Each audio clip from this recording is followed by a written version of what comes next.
Hi, my name's Edward. I've been born and raised in the Southern California area. I graduated from MIT with a degree in biology, and I'm going to be starting medical school at Boston University's School of Medicine. In high school and undergrad, I did a lot of teaching and mentorship. I worked as a biology peer tutor in college. I taught new EMTs through MIT EMS, and I also taught abroad in Korea through MIT's Global Teaching Labs program. I feel like I'm super interested in tutoring, and I love kind of seeing something click for a student and seeing them grow as a learner and be able to kind of tackle problems and concepts that they were previously intimidated by.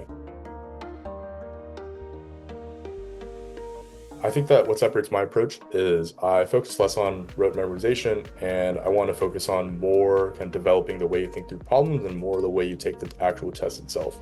So I think the MCAT is actually a test of whether you can apply information under pressure. So when I work with students, I try to identify why they missed a question, how they approach questions, how they think through problems. Did you get it wrong because there was a content gap? Did you misread the passage? Did you fall for a trap answer? Did you run out of time? Things like that. And then from there, I'll try to build strategies around kind of the student-specific weaknesses. I think that that's a much better approach than trying to have a student adapt to a certain teaching style. I think that it works a lot better when the teaching style can adapt to the student's specific strengths and weaknesses and schedule. I think first, my ability to explain complex ideas super clearly. Second, patience. And my third, the ability to kind of meet students where they're at and tailor my teaching style towards them.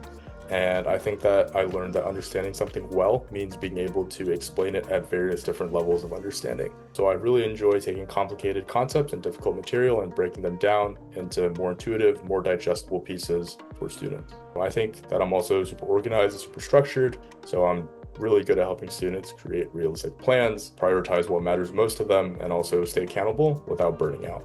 And I think the last piece of the puzzle, being super approachable, super friendly. I think I'm a chill guy, unironically. I think that I remember, what it feels like to prepare for this test, and I want to create a kind of judgment-free zone where you can come to me with any questions, regarding MCAT and whatever's on your mind, and I'll try my best to answer those questions and, make you comfortable, not just, working with me, but also, being wrong in front of me, and also not afraid to explain how you think through things and why you think you got something wrong. A friend from high school comes to me, he has a 502. He's super prioritizing content review, and he thinks that that's what's holding him back. But after meeting with them, I try to reorient him and focus on test taking strategies, test management, and kind of combating fatigue that he was starting to face, and he would kind of tire out in the later stages of the test. He ended up getting 511 after, I think, two and a half months of meeting with him consistently. And second story, friend from college, comes to me with a 514, definitely needs help with content review. I think with this student, I was able to really prioritize kind of having him explain things back to me, going through practice questions together, really understanding how he was approaching the test and approaching the questions. And after 3 months, ended up getting a 521.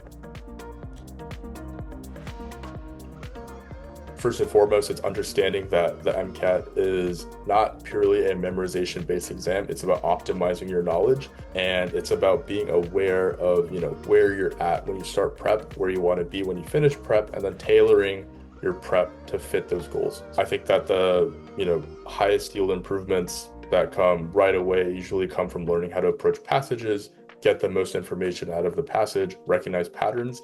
And it sounds cliche, but kind of thinking like the people who wrote the test and understanding kind of what thought process they want you to have when choosing a correct answer. Biggest piece of advice, I think, to people preparing for the MCAT is definitely try to understand why you're choosing wrong answers. I feel like, especially when you're drilling a lot of practice questions, it gets easy to be like, oh, I got this wrong. Okay, cool. Next question. But I think that every single wrong answer is an opportunity to learn. And so you should ask yourself, how can I prevent that mistake next time? I feel like I know what it's like. I was in your shoes once. I know that this is a super scary process. The MCAT is also kind of one of the most influential parts of the process, but also one of the most unpredictable. It kind of determines what schools you can apply to, what your chances of getting accepted are, all those things like that. I really want to help people kind of get through that. And I think that, medicine ultimately is about helping people. So if I can help, you guys, future doctors and healthcare professionals kind of get through the MCAT, I think that's genuinely meaningful work and I enjoy it. This is a super, super demanding test, but don't be scared. It's very approachable if you approach it the right way, and I'll be with you guys every step of the process. We'll get through it together. You guys got this. Peace.